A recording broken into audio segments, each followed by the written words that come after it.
But here is the other blue tree monitor. And we're actually gonna see if these guys are hungry, if they wanna eat. And I'm pretty sure they do, because these guys love to eat. But look how beautiful this animal is.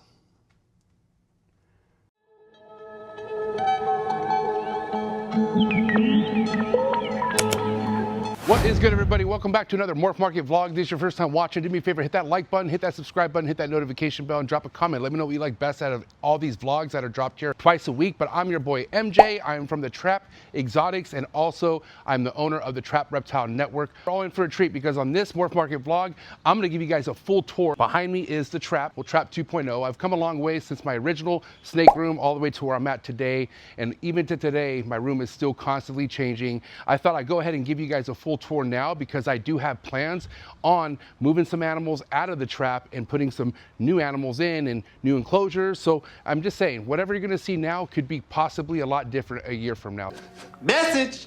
Join me as I show you around what I currently have inside my reptile collection and enjoy this collection of the Trap. Tree. Use your neck. The neck. A simple use your. A simple use your neck. The neck. A simple use your. A simple use your neck. The neck. A simple use your. A simple use your neck. The neck. A simple use your. A simple use your neck. The neck. A simple use your.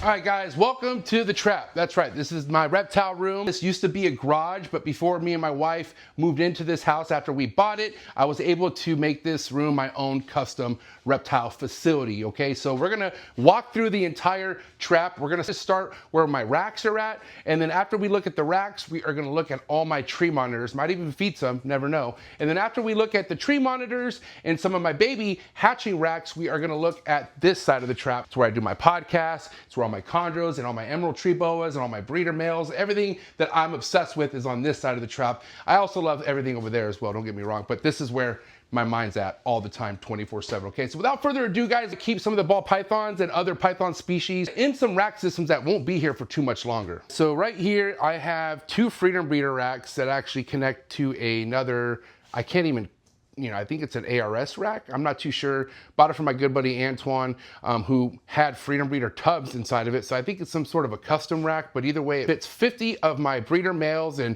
subadult female ball pythons into this rack system here, where I keep all my breeder female ball pythons like I do have. And for this girl to lay me a clutch here.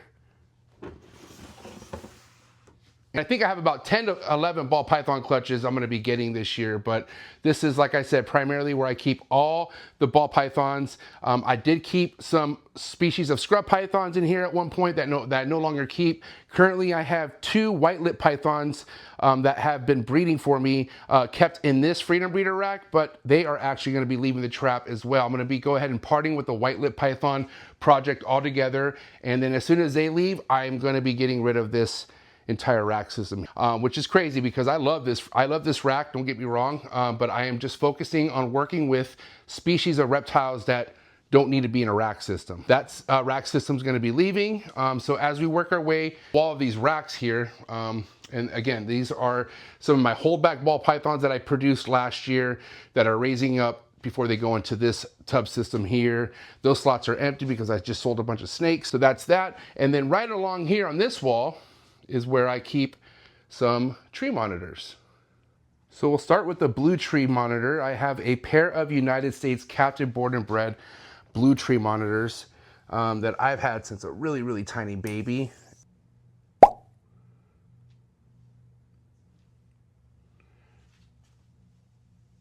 So these enclosures are designed and made by Focus Cube Habitats, and they are PVC enclosures. If you want to know the dimensions of these enclosures, it's 4 feet tall, 4 feet across, and 2 feet deep. The cool thing about having a pair next to each other in an enclosure like this is there actually a way for that door to open right over there. If you could see that door right there. So that's a latch, and I'll show you in the other enclosure how that latch just opens on up whenever it comes time to pairing these two. And I believe this one is actually the male. But here is the other blue tree monitor. And we're actually gonna see if these guys are hungry, if they wanna eat, and I'm pretty sure they do, because these guys love to eat, but look how beautiful this animal is. So Varanus macraei, the blue tree monitor, and again, this is a United States captive born and bred. So those are the blue tree monitors. And then right above the blue tree monitors is my Cordensis tree monitor. Another species of tree monitor that I keep right above the blues. So also known as the Biak Island tree monitor, but Varanus cordensis. How you doing, mamas? This is a female. It's kind of hard to see the lighting, but this is a really, really gorgeous color green tree monitor with some really, really cool black patterning in it.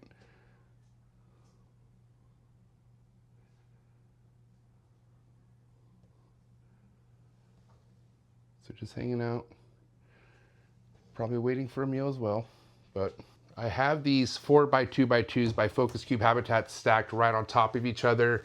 Definitely seems to be working out, but I do have plans as far as what's being kept on this whole side of this wall here, and we'll get to that in a second. But why don't I show you guys my yellow tree monitor, who's always ready to eat, always probably my most sociable one, but he's always all about that time. And this is, again, my yellow tree monitor, Varanus risingeri, produced by my good buddy Brian Susan. And Brian Susan actually produced that Cordensis that we just looked at as well. But yes, this is a male, and he wants to eat. Why don't we feed this guy? The primary diet for my tree monitors is quail. I mean, I feel like this is a really good diet for a tree monitor, but I also like to implement a lot of insects as well, as much as I can. I get all my quail from my buddy Blake over at Blake Exotic Feeders. I'll put the link in the description below, but you could get anywhere from a button quail to an extra large quail delivered to your doorstep, and it's all homegrown on this man's property. So thank you so much, Blake from Blake Exotic Feeders, for providing all my tree monitors with next level quail, man. It's really all about the quality of food that you give your reptiles, and it really shows in the reptile. Enjoy. All right, let's see who else wants a quail. And this guy's already coming to the forefront. Let's see if he gets... Oh, there you go. Enjoy.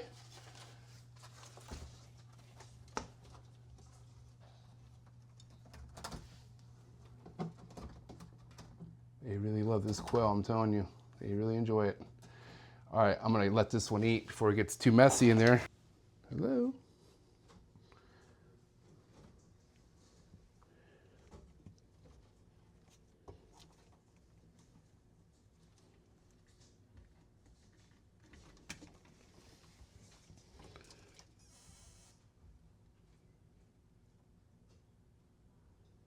I'll tell you right now, you know, I'm a snake guy. I will say overall, I love the snakes more than anything, but nothing is more fun and keeps you on your toes than keeping tree monitors. So yeah, shout out to the wall of tree monitors that, you know, like I said, there are changes happening in the trap. And I will say that probably the next time I give you guys a tour of the trap, you won't be seeing tree monitors here on this wall. So just to kind of give you guys a little something to look forward to, but I love the tree monitors, don't get me wrong. Just as time goes by, guys, you start to realize like what you should really kind of put your focus on. And I'm definitely at that point in my career where I walk into my reptile room and I look around and I make sure that whatever it is that I'm keeping is something that is part of the game plan and something that I want to do for the long term, okay? And I'll explain even more about what I mean when I say that, but anyways, so that's this side of the trap. And again, I told you guys this used to be a garage, okay? So when I got this house originally and I was able to design this into my own reptile room, I wanted to divide the room. So I went ahead and put a wall right here, okay? And I'm gonna explain why I put a wall right there in just a second, but this wall right here is what splits the rack side of the room and the podcast side of the room. So let's make our way to the podcast side of the room. Walk to the podcast side of the room. Right here is where I have the wall of hatchlings, I guess I could say. I did order 2 more of these sea serpents. Keep 24 6-quart tubs on each rack, and so I ordered 2 more, mainly because I have a lot of Condro eggs and a lot of ball python clutches coming. These babies are just babies that I produced this year, but these will be getting moved to this rack here, and these two racks will all be reserved for all the Condro babies. So yeah, this is where my hatchling wall is, and I keep a lot of, like, you know, stuff that I use on a day-to-day basis. So yeah, this will be different looking as well the next time I do a room tour for you guys. So yeah, as we walk into the podcast side of the trap, here are the last two tree monitors that I work with. This species is Varanus baccari, which is the black tree monitor, and this is Donna Summers. And I know they're hungry. These guys just, man, especially this guy. This is Frankie Knuckles. Frankie Knuckles loves to eat. You gotta be careful when going in there, because as soon as you put your hand in there, they think it's time to eat. And so you gotta definitely give them a warning that, hey, listen, I'm going to be coming in there. Please don't eat my hand. Out to my buddy Michael Brown, who makes these really cool plaques. This is a plaque that I got from my buddy Michael. You guys saw the blue tree monitor plaque just not too long ago. Here's the black tree monitor plaque, which I think is really, really cool. And I had younger tree monitors in this enclosure at one point, but I guess I'll just be honest on this vlog now. I am kind of phasing out of the tree monitors. A lot of the tree monitors you're looking at right now will no longer be in the trap. I do plan on keeping the blue tree monitors at least, but the blacks, the credences, the yellows, all found a new home. So these enclosures will be going to either emerald tree boas or green tree pythons. I got to decide that. Okay, so that's what I have planned as far as what's going to be going on top of here. And I will tell you what I plan on putting in these enclosures are the blue tree monitors. So once the blacks go to their new home, I will be bringing the blue tree monitors into this into these two focus cube enclosures here. And then on that side of the wall will be for a different species of snake. So a lot of big things coming. So anyways, guys, so yeah, that's where we have the black tree monitors on this wall here. And then we finally have this side of the trap, which is where I do all the work 24/7. This is where I do my podcast, okay? This is where I keep all my emerald tree boas, all my green tree pythons, and even have some of my raise up green tree pythons and even emerald tree boas on this rack right here, this tower, I guess you can say. So one thing I don't show too often, and I should, is my walk-in incubator. Well, I have a couple incubators. I have more than a couple. I have a third one on the way. Why don't I show you guys where I cook all my ball python eggs, and yeah, show you guys my walk-in incubator. Guys, so as soon as I get a ball python clutch, this is where they go inside, my walk-in incubator. If you're wondering what all this writing is, this is just breeding notes and stuff that's already hatched out and stuff that's laid, and just basically all the 2025 trap season clutches and basically breeder notes, like I said. So, but yeah, this is my, and I love the window. I like it that I can just check on clutches, even though it looks like I don't have clutches in there. I do, but all the clutches are on the way. But yeah, why don't we open this door up? So here is my walk-in incubator. I got one clutch in there now. This was a small clutch, but it is a really, really awesome pairing. I believe this clutch was a Super Gravel OD 100% double het clown hypo paired to a Pavement 100% double het clown hypo. So I got 3 good eggs. She laid 5 slugs, but got the 3 good eggs, so we'll see what happens. But yeah, this is where I usually stack all my ball python clutches. I'm expecting at least 10 to 11 ball python clutches. A lot of girls just ovulated and had their prelay shed, so this at some point will be filled up. I want to say I never really get down to this level. Usually I get down to those 4 levels that get stacked because I just put them long ways, and I think I could put 4 in a row. So anyways, I try to keep my overhead as low as possible with the ball pythons, but I still love breeding them. And if I ever need to bring some down for a lower temp, I usually use this right here. So yeah, so that's my walk-in incubator, and it works great. Love it. Now right next to my walk-in incubator is my Condro baiter. This is where I have all my green tree python eggs cooking currently.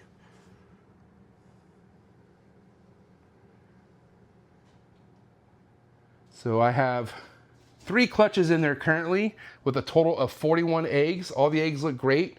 2 more clutches to drop. I have a female that is due to drop any day, any second now. We could actually check her right now to see if she's laying a clutch, but got one that's due any day now. And then I have the 5th one that's following maybe like 5 days behind that. So this Condro baiter is gonna be full. It's gonna be on and cracking. And I'm looking forward to hopefully sharing some really awesome trap produced green tree pythons with you guys. But we'll see day by day. So many different levels and obstacles to get through when it comes to producing green tree pythons. But I gotta tell you, all the hard work is worth it. Yeah, that's where I keep my 2 incubators, my walk-in incubator for the ball pythons. This is for the green tree pythons. On this row, or I would say this stack of Cambro tubs. So this is a Cambro rack system, also designed and made by Focus Cube Habitats. Shout out to Steven, shout out to Ashley, but I also keep all my Focus Cube Habitat enclosures here on this wall right here. And so this is where I keep my breeder emerald tree boas. This is where I keep some of my green tree python male breeders as well, but mainly all my males. Right here, if you're wondering, is these are snakes that are ready to get now put into bigger enclosures like the Cambro rack system. So I actually have 6 more Cambro rack systems that are coming to the trap for these guys. So in case you guys are wondering, do I keep these guys in here forever? I do not. Now graduating from their raise up tubs to their Focus Cube Habitat. So that's where I keep, you know, all my breeder males for the most part as far as green tree pythons go. And then in this rack right here, which is again also by Focus Cube Habitats, this is called a Hanger 6 rack system. And I produced a litter of emerald tree boas about a month ago. And this is where I've been keeping all the babies that I produced in a rack system just like this. I don't want to bother them too much. They're digesting their 2nd meal, but they're all doing great. Really happy to been able to experience such an awesome thing in the reptile hobby. That's a holdback for sure. Definitely another holdback right here as well. Hope you guys could see that okay. Yeah. All doing very well. This guy's in the back corner right there. How you doing, little guy? Hallie, how are you? Really, really good. And here's number 6. So I was able to produce a total of 6 beautiful northern emerald tree boas. Wrapping up this vlog, this is nothing, nothing special, but this is where, again, I do my podcast 3 days out of the week. I sit down on the Trap Talk Reptile Network. Been doing this for over 5 years now. And yeah, this is where I do it. And behind my podcast desk is my whole entire wall of green tree pythons, emerald tree boas. All my breeder females are on this entire wall right here. Now, if you're wondering what's the deal with the lights being off on these two, well, it's because these 2 green tree pythons are due to lay a clutch here real soon. That's the one that's due any day now. So I put their nest box in there at a certain point. I like to cut the lights off, take the top perch down and whatnot. I'll do a whole video at some point on my process with breeding green tree pythons, but for now, yeah, that's the reason why I have the lights off compared to all the other ones that are lit up. But yeah, guys, this is, again, my wall of green tree pythons. And of course, I got more breeder male green tree pythons that are on the very top of the 4th level of Focus Cube Habitats. And again, all these enclosures are Focus Cube Habitats. The size of these cages are 3 feet by 2 by 2. So 3 foot, 3 by 2 by 2s, PVC enclosures. I like to go with the puppy pad method because it's, sanitary wise, it's the best way, easy to clean up. And like I promised you guys, before we actually end this vlog, let's see if this girl is laying her clutch yet. Oh, doesn't look like it. But she's definitely in position. So that's her nest box, guys. Sorry if there's a glare and it's hard to see, but that's her nest box. She's in there. And again, she's due to lay any day now. So right on, let's wish her luck. Oh, and of course, I cannot end this vlog without showing you guys my chewies. That's right, I have Kahua geckos that are in this 2x2 cube by Focus Cube Habitats. They're definitely hiding right now. And it is feeding time. Where are you guys at? Are you anywhere? I don't want to mess with them, but I do have Kahuas in there just so you guys know. I love my chewies. They're awesome. I really feel like if anyone's looking to get into a gecko species that's not oversaturated and that's not overworked, definitely get into the chewy game for sure. But yeah, guys, that's it. I mean, that's the entire tour of the trap. Everything I keep, I'm sorry I didn't open up every single tub and go animal for animal, but I just want to give you guys a glimpse of what my trap currently looks like now, because like I said, I got plans, everybody. I got plans to evolve into some new different things. I'm going to be shifting some projects and whatnot, so it's all going to be exciting stuff to share with you guys in the future. So hope you guys enjoyed this vlog. I hope you guys like some of the stuff I keep. Let me know in the comment section what was your favorite species that I kept, and if you guys drop a comment, I'll pick a random comment to send some, not only some MorphMarket merch, but some Trap Talk Reptile Network merch. Okay, so I just want to say also thank you for all the love and support. If you want to follow my work on social media, make sure you follow me on Instagram, Trap Talk God 619, and make sure you follow the network's Instagram as well, Trap Talk Reptile Network. And of course, if you want to learn about some of the best things a part of the reptile hobby, then you got to go subscribe to the Trap Talk Reptile Network on YouTube. 7 days a week, there's a new episode. That's right. You're going to be able to watch a brand new reptile podcast every day of the week on the Trap Talk Reptile Network. And that's the only reptile network that's giving you new episodes every day of the week. So again, thank you for all the love and support. I just want to say it really means everything to me, and I just love being a part of the hobby. And I want to say thank you, MorphMarket, for allowing me to share my collection and share other people's stuff, because I feel like that's what's really motivating people to be a part of the reptile world. But yeah, guys, that's all we have on this MorphMarket vlog. Be ready for the next one, and I'm out. Peace.